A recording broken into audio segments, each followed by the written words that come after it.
Ang final score sa labang ito ng Evolve at saka ng Mitsubishi, 92 to 83.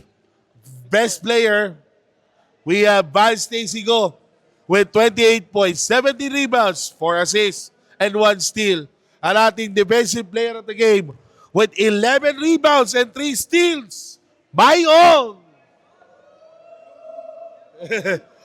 Actually, unahin na kita talungin. Actually, nag-umpisa yung laro si Jack. He actually scored 15 out of his 25 points. Pero ikaw yung ikaw na yung stabilizer eh. So, ano ang motivation nyo for, ano yung mindset nyo for this game? Basta win lang every game. We try to win every game naman. So, teamwork. Daming pasa sa akin si Boss Jack. Swerte na finish. Tapos dumedepensa yung kaibigan namin. Ewan ko kung totoo. Alam ko fake news eh. Hindi. Mayong, 11 rebounds, 3 steals.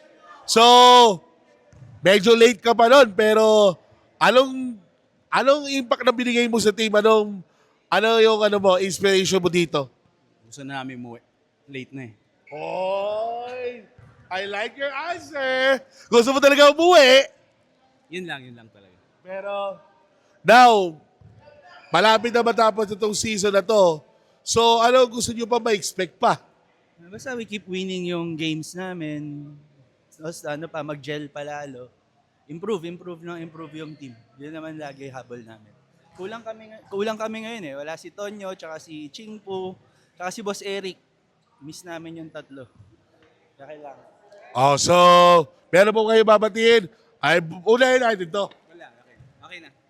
Okay na? Okay. Oh, ito kay boss Bati ko lang yung mga teammates namin na wala. Tapos St. Jude, sa 40 above, good luck sa amin sa Friday. There you have it. Your best player, Van Stacy Go. And your defensive player, Mayong!